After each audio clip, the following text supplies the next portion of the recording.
wabarakatuh. Halo semuanya, selamat datang di video kelompok kami yaitu kelompok 13. Hari ini kita akan bahas topik yang penting banget nih buat para pejuang ekonomi, yaitu cara menghitung pajak UMKM. Banyak yang mengira hitung pajak itu ribet, harus jago akuntansi. Padahal untuk UMKM, pemerintah sudah menyiapkan skema yang simpel.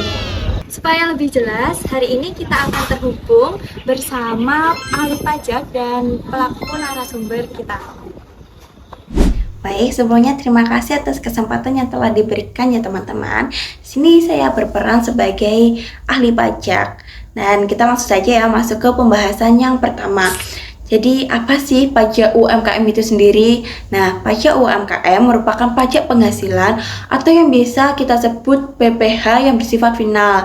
Artinya apa? Artinya pajak ini langsung dihitung dari omset bruto tanpa perlu dikurangi biaya lain-lain lagi.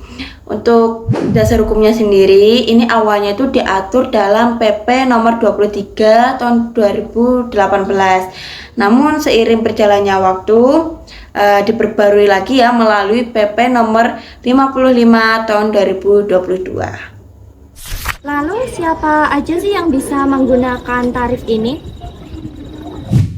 Nah, bagus sekali untuk pertanyaan siapa saja sih yang kena pajak UMKM itu sendiri. Jadi syarat utamanya itu wajib pajak yang punya omset nggak lebih dari 4,8 miliar rupiah per tahunnya ya. Jadi ini bisa berlaku baik untuk wajib pajak orang pribadi maupun badan usaha seperti CV, koperasi, ataupun PT.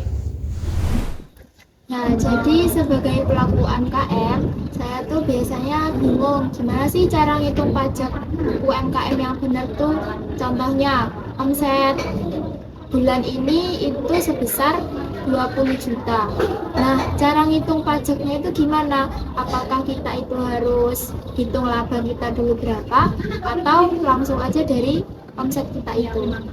Gampang banget, rumusnya cuma satu, 0,5% dikali dengan omset per bulan. Mari kita hitung. Omset yang didapatkan 20 juta, pajaknya 0,5% dikali dengan 20 juta, sama dengan 100 ribu. Jadi, kamu cuma perlu setor 100 ribu saja ke negara di bulan itu. Jadi kalau omset saya itu 20 juta, berarti saya bayarnya pajak itu sebesar 100 ribu rupiah. Nah, misalnya nih, omset saya naik jadi 50 juta. Jadi yang harus saya bayar berapa?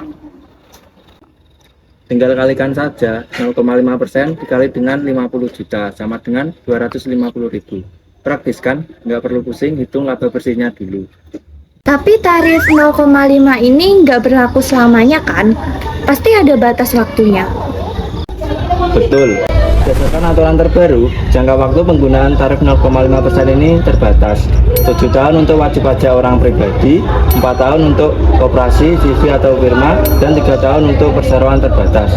Waktunya dimulai sejak tahun terdaftar. Tapi apabila terdaftar sebelum tahun 2018, dimulai sejak peraturan pemerintah nomor 23 tahun 2018 berlaku. Kalau masa berlakunya sudah habis, kalian harus beralih ke tarif normal ya.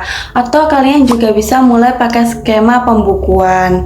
Makanya, mumpung masih ada waktu, manfaatkan periode ini untuk belajar mengatur keuangan usaha dengan lebih rapi lagi.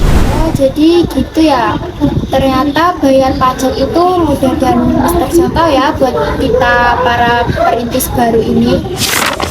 Tujuan pemerintah itu sebenarnya sederhana kok, yaitu yang pertama untuk mempermudah UMKM, yang kedua mendorong kepatuhan, dan yang terakhir untuk mendukung pembangunan nasional.